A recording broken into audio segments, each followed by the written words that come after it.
Hello everyone. तो आज हम एक हाई बिजनेस ग्रोथ करने वाली फार्मा कंपनी के बारे में डिटेल में एनालिसिस करने वाले हैं। कंपनी का नाम है इनोवा कैप्टैब।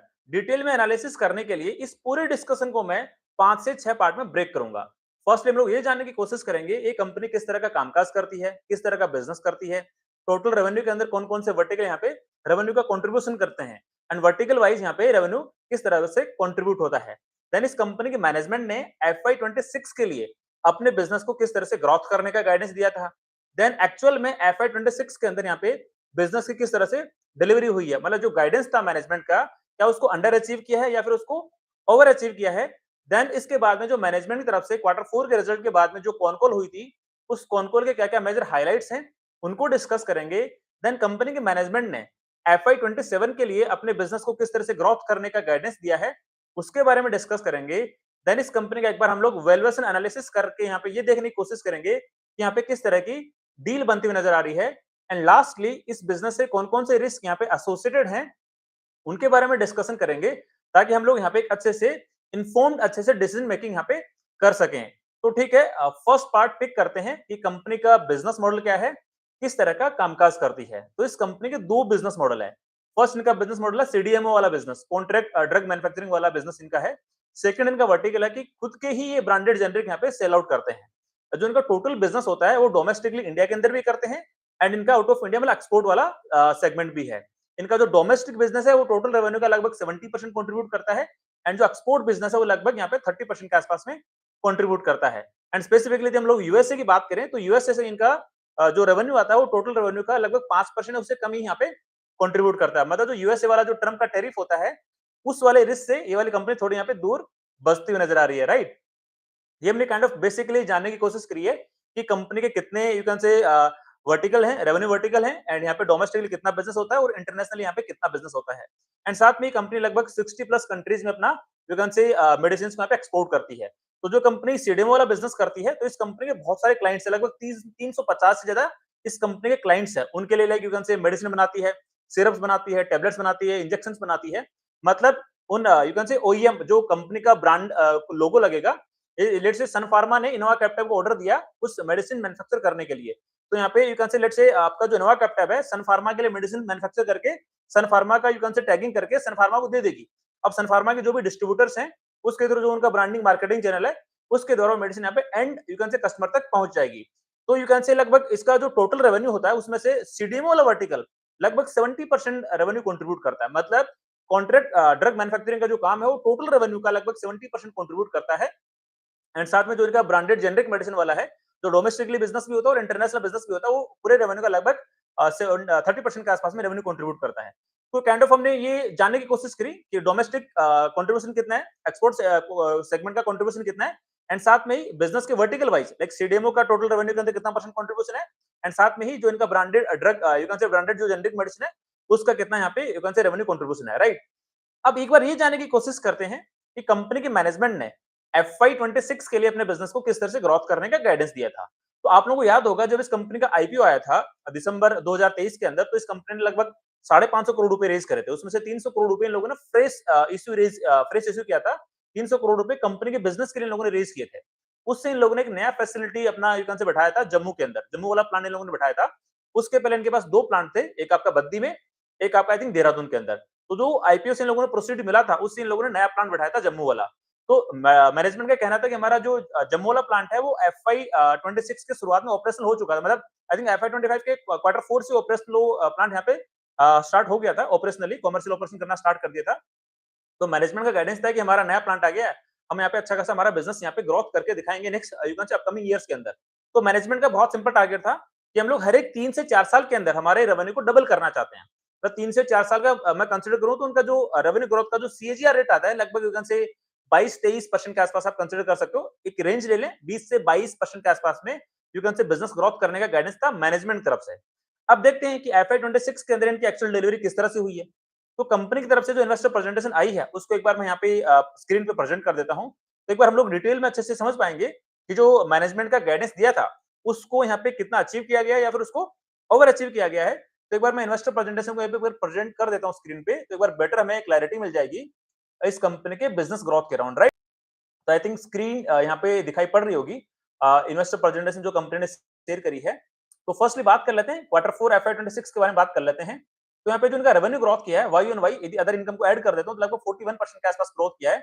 अदर इनकम को यदि हटा भी देते हैं तो भी इनका वाई ऑन वाई क्वार्टर 4 के अंदर रेवेन्यू लगभग 40% से ग्रोथ किया है। एंड यदि बात करें एबिटा मार्जिन के पर्सपेक्टिव से, तो इनका जो एबिटा मार्जिन आया है लगभग लास्ट ईयर समथिंग 16% था अदर इनकम को मिला के। यदि अदर इनकम एक्सक्लूड कर दूं तो लगभग 15% के आसपास में था। एंड इस साल भी इनका जो एबिटा मार्जिन लगभग 15% के आसपास से रिपोर्ट होता हुआ नजर आ रहा है। बात कर लेते हैं इनके डेप्रिसिएशन कॉस्ट और फाइनेंस कॉस्ट के बारे में।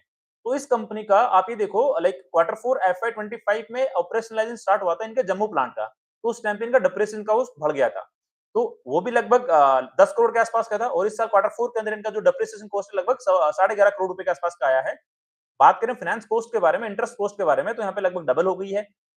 और यही कारण है जो इनका पैट आया है, प्रॉफिट आफ्टर टैक्स आया है, वो यहाँ पे केवल 29% से ग्रोथ होता हुआ दिख रहा है। लास्ट क्वार्टर 4 में लगभग 29.5 करोड़ रुपीस का प्रॉफिट था। इस साल क्वार्टर 4 के अंदर लगभग 38 करोड़ रुपीस का प्रॉफिट आया है। रेवेन्यू ग्रोथ रेट यहाँ पे लगभग 40% होने के बावजूद भी इनका प्रॉफिट यहाँ पे लगभग 29% से ग्रोथ किया है। उसके पीछे 3 कारण है। फर्स्ट, इनकी अदर इनकम इस बार कम आई है, डेप्रिसिएशन का अमाउंट बढ़ गया है, और फाइनेंस कॉस्ट यहाँ पे बढ़ गई है। अब बात कर लेते हैं होल ईयर के अंदर कंपनी ने यहाँ पे किस तरह से परफॉर्म किया है। तो कंपनी ने यहाँ पे वाई ऑन वाई पूरे साल के अंदर यहाँ पे लगभग 30% के आसपास में ग्रोथ करी है। लास्ट ईयर रेवेन्यू था 1244 करोड़ रुपए के आसपास में, इस साल रेवेन्यू है 1630 करोड़ रुपए के आसपास में। मतलब जो मैनेजमेंट का गाइडेंस था लगभग 20 से 22% से रेवेन्यू ग्रोथ करने का, उसको यहाँ पे ओवर अचीव किया है। बात करें EBITDA मार्जिन के पर्सपेक्टिव से, तो लास्ट ईयर भी लगभग इनके EBITDA मार्जिन 15.5% के आसपास में थे, लाइक मैं इधर अदर इनकम को एक्सक्लूड कर दूं उसके अकॉर्डिंगली। और इस साल भी जो इनके EBITDA मार्जिन है लगभग 15 से 15.5% के आसपास में यहाँ पे दिखाई पड़े। मतलब EBITDA मार्जिन के अंदर ऐसा कोई बड़ा डेंट यहाँ पे नहीं लगा, लगभग similar kind of EBITDA margin यहाँ पे दिखाई पड़े हैं। बट एक दिक्कत आई है, जो इनका डेप्रिसिएशन का कॉस्ट है वो यहाँ पे अच्छा खासा बढ़ गया है। लास्ट ईयर एफआई 25 में लगभग 25 करोड़ रुपए के आसपास में था, इस साल लगभग 45 करोड़ रुपए के आसपास में है। एंड साथ में जो इनका इंटरेस्ट कॉस्ट है लगभग 2.5 करोड़ रुपए का था एफआई 25 के अंदर, वो बढ़ के यहाँ पे लगभग 17 करोड़ रुपए का हो गया। बिकॉज जो इन लोगों ने अच्छा खासा कैपेक्स किया उसमें लगभग 480 करोड़ रुपए इन लोगों ने खर्च करे हैं जम्मू वाले प्लांट के लिए। कुछ पैसे इन लोगों ने आईपीओ के प्रोसीड से यूज किया, बाकी का कुछ पैसा इन लोगों ने अपना जो डेट रेज किया है, डेट इन लोगों ने रेज करके वाला यहाँ पे एज ए कैपेक्स के रूप में पैसा खर्च किया है। एंड प्रॉफिटेबिलिटी की बात करें तो इनका डेप्रिसिएशन की कॉस्ट और फाइनेंस कॉस्ट एक तरफा बहुत ज्यादा बढ़ने के कारण इनका प्रॉफिट यहाँ पे केवल 10% से ग्रोथ किया वाई ऑन वाई। तो आप ये देखो कि रेवेन्यू यहाँ पे लगभग 30% से ग्रोथ किया, प्रॉफिट यहाँ पे लगभग 10% से ग्रोथ किया है। मतलब जो मैनेजमेंट के गाइडेंस था ना बिजनेस ग्रोथ करने के पर्सपेक्टिव से, वो तो यहाँ पे फुलफिल हुआ है, बट बॉटम लाइन के अंदर वो रिफ्लेक्ट नहीं हुआ है, बिकॉज डेप्रिसिएशन कॉस्ट और फाइनेंस कॉस्ट बढ़ गई है। बट इसका फायदा हमें एफआई 27 के अंदर मिलेगा। एफआई 27 में यदि लेट्स से कंपनी और अच्छे से बिजनेस ग्रोथ करती है, तो इनका इस बार डेप्रिसिएशन का कॉस्ट लगभग 45 करोड़ रुपए के आसपास में रहेगा, इंटरेस्ट कॉस्ट भी लगभग 15-20 करोड़ के आसपास रहेगा। तो इस बार जिस रेट से इनका रेवेन्यू ग्रोथ होगा, उससे ज्यादा रेट से इनका प्रॉफिट ग्रोथ करेगा, राइट? आई थिंक आप समझ गए होंगे। मतलब ओवरऑल ये कह सकते हैं जो इनका गाइडेंस था एफआई 26 के लिए, उसको यहाँ पे अचीव करते हुए नजर आ रहे हैं। अब देखते हैं इन्वेस्टर प्रेजेंटेशन के अंदर और ऐसी कौन सी स्लाइड्स हैं जो हमारे काम आ सकती है, जो हमारे काम की, जो मैं पढ़नी चाहिए, गो थ्रू करनी चाहिए, वो एक बार मैं आपको गो थ्रू करा देता हूँ। तो आई थिंक स्लाइड नंबर 5 के अंदर कुछ कुछ पॉइंट्स है। यस, इनके बिजनेस के बारे में यहाँ पे इन्फॉर्मेशन दी गई है। सीडीएमओ के लगभग 350 कस्टमर अक्रॉस द ग्लोब, और 60 प्लस कंट्रीज में ये कंपनी यहाँ पे प्रेजेंट है। 4200 प्लस प्रोडक्ट यहाँ पे ये लोग अच्छा खासा अपना यू कैन से प्रोडक्ट के अंदर ही मैन्युफैक्चरिंग करते हैं। बहुत अच्छी खासी यू कैन से इनकी कैपेबिलिटी अपन लोग कह सकते हैं। नेक्स्ट और स्लाइड के अंदर देखते हैं यहाँ पे क्या इनका जो कैपेसिटी किस तरह से यहाँ पे हमें पता लग रहा है, उसकी भी बात कर लेते हैं। इनके 3 प्लांट है, एक बद्दी का प्लांट है, एक देहरादून का प्लांट है, एंड इनका एक जम्मू का प्लांट है। तो बद्दी का प्लांट इनका शुरुआत से ही चल रहा है, जब ये कंपनी 2006 में स्टेब्लिश हुई थी तब से ही चल रहा है। एंड साथ में जो इनका देहरादून वाला प्लांट है, इन लोगों ने एक कंपनी एक्वायर करी थी मिड ऑफ 2023 के अंदर, सेरोन बायो मेडिसिन नाम से, एक एनसीएलटी में गई हुई कंपनी थी। तो ये काइंड ऑफ एक रेगुलेटेड मार्केट के अंदर ये कंपनी काम करती है। तो इन लोगों ने एक्वायर किया था 2024 के अंदर। तो उससे एक यू कैन से एक इनऑर्गेनिक एक्विजिशन था इनका। एंड साथ में इन लोगों ने आईपीओ के बाद में जो पैसा आया था, साथ में कुछ डेट लेके जम्मू का प्लांट स्टार्ट किया था लगभग 500 करोड़ रुपए के इन्वेस्टमेंट से। वो प्लांट इनका अच्छा खासा बहुत बड़ा प्लांट है, बहुत बड़ी कैपेसिटी है। तो इनके 3 प्लांट है अभी। एंड यदि अपन बाकी कुछ और बात करें इनकी स्लाइड्स के पर्सपेक्टिव से, तो लाइक इनका जो जम्मू वाला प्लांट है लगभग, जैसे इन लोगों ने बताया, लगभग 500 करोड़ रुपीस का यहाँ पे कैपेक्स किया है। सबसे अच्छी बात है कि इनको जीएसटी लिंक्ड इंसेंटिव मिल रहा है कि जो कैपेक्स किया है गवर्नमेंट ऑफ इंडिया की तरफ से, उसका 300% तक आपका यू कैन से इंसेंटिव मिलता रहेगा। मतलब 1500 करोड़ रुपीस तक इनको जीएसटी में रिबेट मिलेगा अगले कुछ सालों तक। नेक्स्ट 10 ईयर्स की यहाँ पे बात कर रहे हैं। एंड साथ में जिन लोगों ने लोन उठाया है इस कैपेक्स को करने के लिए, उस लोन पे इनको जो 8-9-10% के आसपास का इंटरेस्ट रेट होगा वो देना नहीं पड़ेगा, मात्र 6% का इंटरेस्ट रेट यहाँ पे इनको देना पड़ेगा, लाइक लेंडर्स को, राइट? तो एक अच्छी बात है, गवर्नमेंट ऑफ इंडिया की जो स्कीम चल रही है कैपेक्स के पर्सपेक्टिव से, वो इन लोगों ने यहाँ पे अच्छी खासी डिलीवरी करी है। अब बात कर लेते हैं प्लांट वाइज यूटिलाइजेशन परसेंटेज के बारे में। तो इनके जो पुराने 2 प्लांट थे, बद्दी वाला, देहरादून वाला, वो लगभग यहाँ पे लगभग फुल यूटिलाइज कर सकते हो। लाइक इनका जो फुल यूटिलाइजेशन का जो परसेंटेज है लगभग 70-80% के आसपास होता है। करंटली वो सारे दोनों प्लांट यहाँ पे लगभग 60-65% के आसपास में यहाँ पे यूटिलाइज होते हुए दिखाई पड़ रहे हैं। बट इनका कहना है कि अपकमिंग ईयर्स के अंदर हम लोग 10-15% और इसका यूटिलाइजेशन परसेंटेज इंक्रीज कर लेंगे। एंड साथ में जो उनका जम्मू प्लांट है, उससे एफआई 26 के अंदर लगभग 10% के आसपास में यूटिलाइज किया है। वो तो अभी यूटिलाइज होना बहुत बड़ा बाकी है। मतलब ये देखो जम्मू प्लांट तो इनको अपकमिंग ईयर्स के अंदर अच्छे खासे रेवेन्यू कंट्रीब्यूट यहाँ पे करके दे सकता है। तो एक अच्छी बात है, इनके पास अच्छी खासी कैपेसिटी है अपकमिंग ईयर्स के अंदर अपने बिजनेस को अच्छे से ग्रोथ कराने के पर्सपेक्टिव से। ये इनका बिजनेस मॉडल जो हमने ऑलरेडी डिस्कस कर लिया, सीडीएमओ वाला बिजनेस है, साथ में ब्रांडेड जेनरिक वाला बिजनेस मॉडल है। ये इनका इन लोगों ने ग्रोथ दिखाया लास्ट के 5 साल के अंदर। प्रोडक्ट का जो इनका रेंज है 1000 से बढ़ के लगभग 4200 प्रोडक्ट कर लिए हैं। ठीक है, मतलब बहुत अच्छी बात है। सीडीएमओ के कस्टमर भी इनके लगभग 120 से बढ़ के 350 हो गए। एक अच्छी खासी और कंट्रीज के अंदर लगभग 15 कंट्रीज से बढ़ के लगभग 60 कंट्रीज तक इन लोगों का बिजनेस का प्रेजेंस हो गया। मतलब अच्छा खासा बिजनेस इन लोगों ने ग्रो करके दिखाया है लास्ट के कुछ सालों के अंदर। तो ये देख लेते हैं कुछ हमारे रिटर्न रेशियोज के पर्सपेक्टिव से। तो ये एक ट्रैजेक्टरी है एंड साथ में जो इनका रिटर्न ऑन इक्विटी है, लाइक आईपीओ से पहले समथिंग 25% के आसपास में था और आईपीओ आने के बाद में इनका जो रिटर्न ऑन इक्विटी है लगभग वही 14-15% के आसपास में है। ये एक्सपेक्टेड है जब नेक्स्ट ईयर इनका प्रॉफिट अच्छे रेट से ग्रोथ करेगा तो इनका रिटर्न ऑन इक्विटी में भी वापस 17-18-19% के आसपास में आ सकता है। एंड साथ में जो उनका नेट वर्किंग कैपिटल है वहां पे लगभग स्टेगनेंट है, इसमें ऐसे कोई दिक्कत वाली बात यहाँ पे दिखाई नहीं पड़ रही है। तो ये हमने काइंड ऑफ डिस्कस करने की कोशिश करी है, लाइक इनोवा कैपिटल एफआई 26 के नंबर को अच्छे से डिटेल में डिस्कस करने की कोशिश करी है।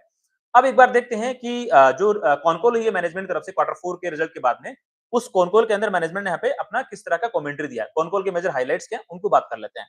तो फर्स्टली तो एक बार ये देख लेते हैं भाई इनके वर्टिकल वाइज किस तरह से बिजनेस ग्रोथ किया, बिकॉज़ इन्वेस्टर प्रेजेंटेशन में वो चीज लिखी हुई नहीं है। तो इनका जो सीडीएमओ का बिजनेस है वो एफआई 26 के अंदर 24% से ग्रोथ किया है।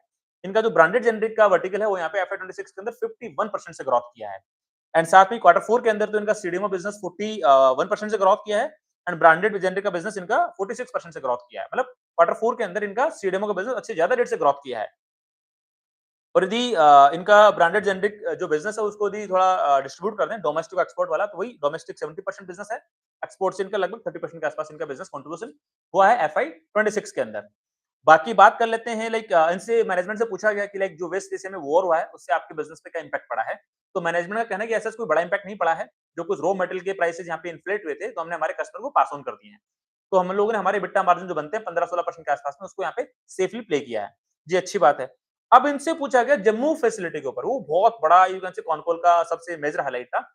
जम्मू जो प्लांट है ना इनका, जो लगभग 500 करोड़ रुपए के आसपास के इन लोगों ने कैपेक्स किया है, उससे ये लोग लगभग 1600 से 1800 करोड़ रुपए का रेवेन्यू जनरेट कर सकते हैं। बहुत अच्छी बात है। इन लोगों ने एफआई 26 के अंदर कितना परसेंट यूटिलाइज किया, लगभग 10% के आसपास में।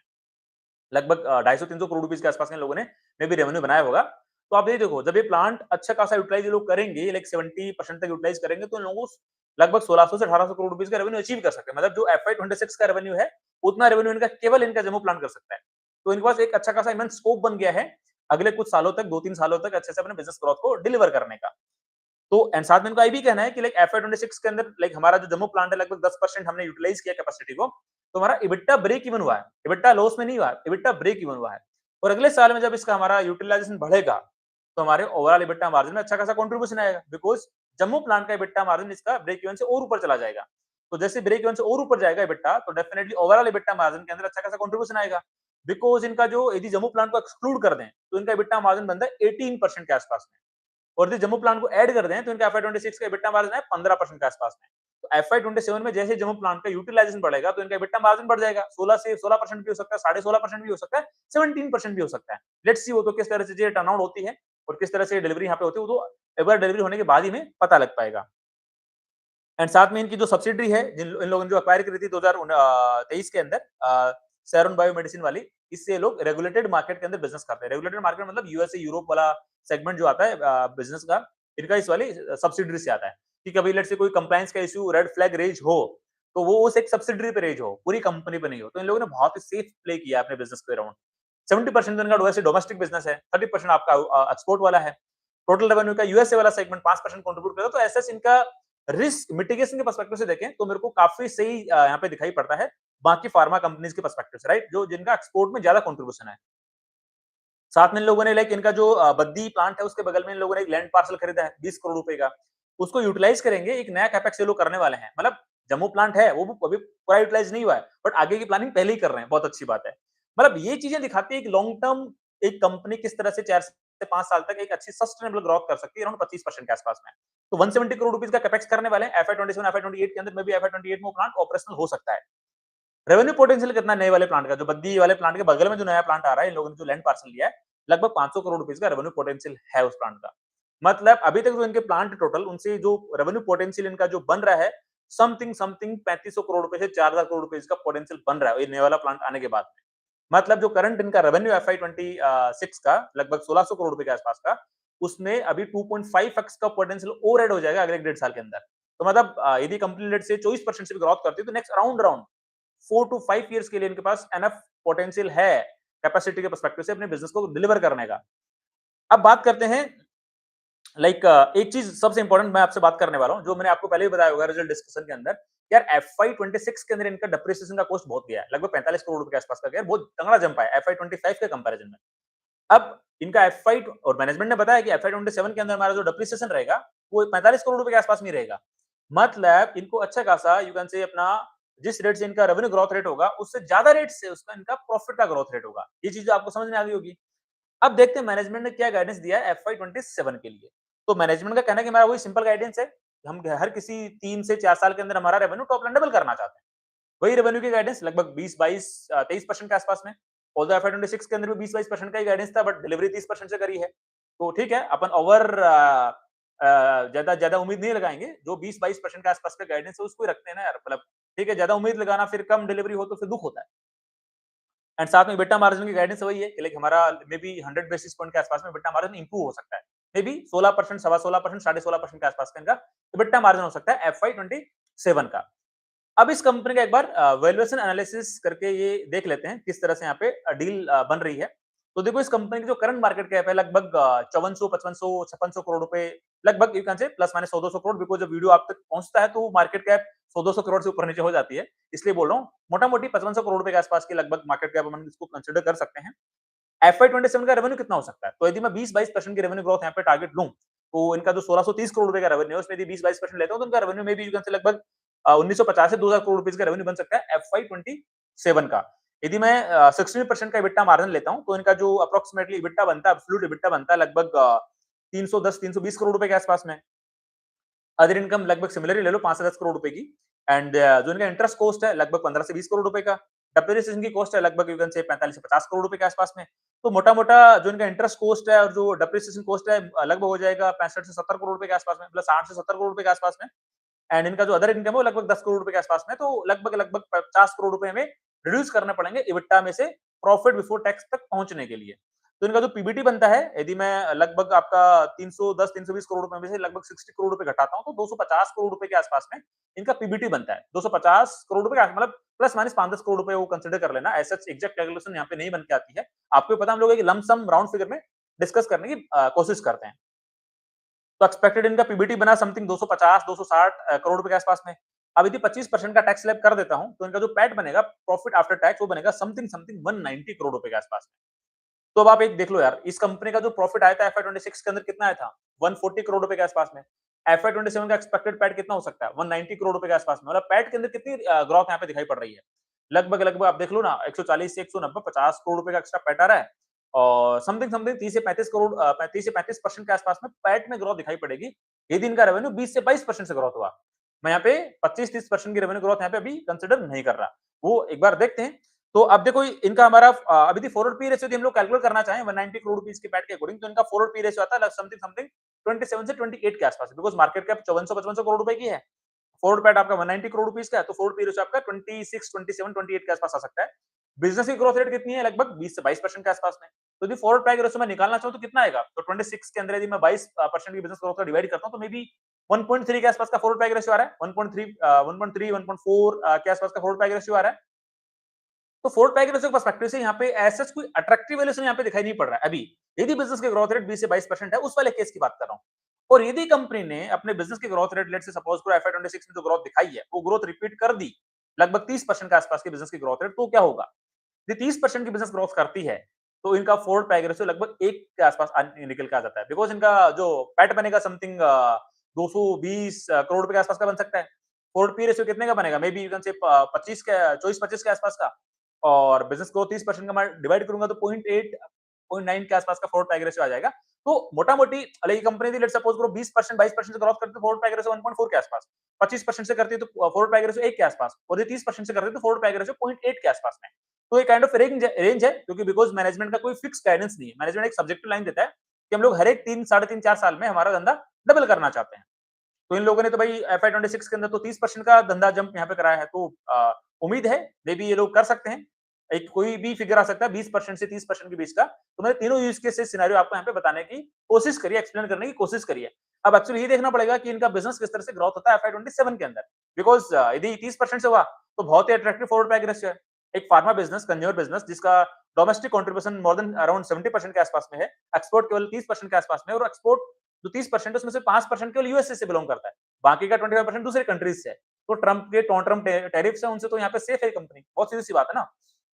तो ये तीनों यूज केस सिनेरियो मैंने आपको यहाँ पे समझाने की कोशिश करी है। अगेन ये कंपनी अराउंड 3 साल के अंदर अपना धंधा वैसे डबल कर सकती है, बिकॉज़ पोटेंशियल भी है, कैपेसिटी इनके पास अच्छी खासी है, नया इनका कैपेक्स भी आ रहा है, तो उसमें ऐसे कोई दिक्कत वाली बात ही नहीं है। बट फिर भी हमने तीनों यूज केसेस को देखते हुए 20%, 25%, 30% उसके बेसिस पे एक फॉरवर्ड पैग रेशियो यहाँ पे कैलकुलेट करने की हमने कोशिश करी है। तो ये आई थिंक आपको समझ में आ गया होगा कि किस तरह से इनका एक वैल्यूएशन यहाँ पे किस तरह से बैठता हुआ नजर आ रहा है। अब इस कंपनी के जो मेजर रिस्क है उनकी बात कर लेते हैं।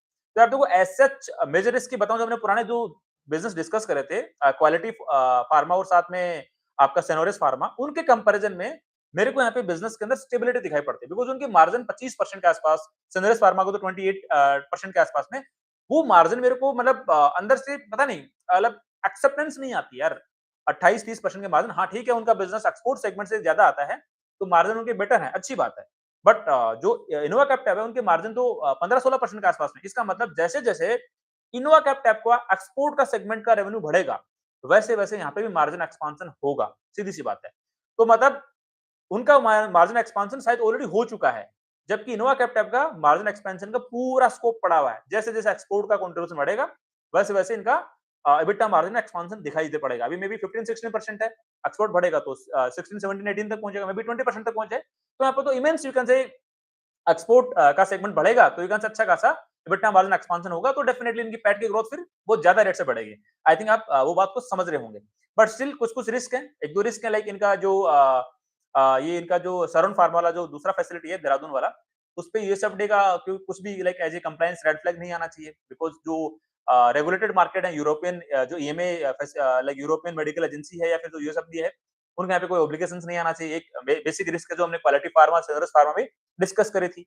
देन इनका जो भी एग्जीक्यूशन इन लोगों ने प्लान कर रखा है एफआई 27 के लिए अपने जम्मू फैसिलिटी को, वो ऑपरेशंस ढंग से डिलीवर होना चाहिए। तो ये एक बेसिक रिस्क है जो दूसरे हर किसी भी कंपनी की पे लटकी रहती है, जैसे तलवार के रूप में, कि भाई इनकी किसी फैसिलिटी में आग लग गई हो और मैन्युफैक्चरिंग होल्ड कर दिया गया हो, बंद कर दिया हुआ हो, लाइक कुछ महीनों के लिए, 5 महीने 6 महीने के लिए, वो एक रिस्क यहाँ पे मंडराता नजर आ रहा है। और तभी तो सबसे बड़ी बात है ना कि यार इस तरह के रिस्क कभी भी आ सकते हैं किसी भी कंपनी में, इसीलिए तो हम लोग एक एसेट एलोकेशन करके चलते हैं ना कि यार किसी भी बिजनेस पे, बिजनेस के पर्सपेक्टिव से, उसके कैपेक्स पे, उसके किसी स्टोर पे, मतलब कहीं पे भी रिस्क हमेशा नजर आता है, भले ही वो गवर्नमेंट की तरफ से, कंप्लायंस की तरफ से हो, या उसके किसी मैन्युफैक्चरिंग फैसिलिटी पे कहीं कोई रिस्क आ सकता हो, या फिर मतलब इसीलिए तो हम लोग ये हमेशा डिस्कस करने की कोशिश करते हैं ना कि यार हमें हमारा जो एसेट एलोकेशन है वो थोड़ा अच्छे से मेंटेन करके चलना चाहिए। ऐसे नहीं कि हमने किसी भी एक इक्विटी, किसी एक कंपनी के बिजनेस के अंदर लगभग 25% का एलोकेशन कर दिया, 30% का एलोकेशन कर दिया, तो वो हमें कभी ना कभी बहुत बड़ा झटका दे सकता है।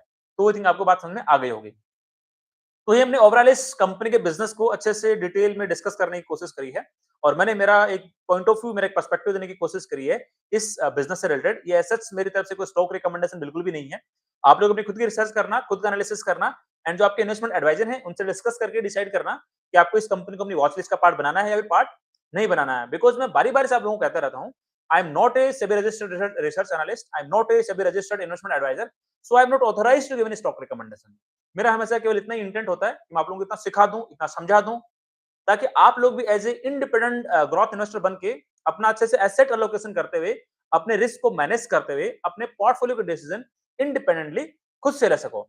तो ठीक है, यदि आपकी कोई क्वेरी, क्वेश्चंस, डाउट्स हैं तो डेफिनेटली आप कमेंट सेक्शन में पूछ सकते हो। आई विल ट्राई, मैं आपके सारे क्वेरी क्वेश्चंस का आंसर करने की कोशिश करूं। तो ठीक है, आज के लिए इतना ही, मिलते हैं नेक्स्ट वीडियो में, तब तक के लिए थैंक यू, बाय बाय।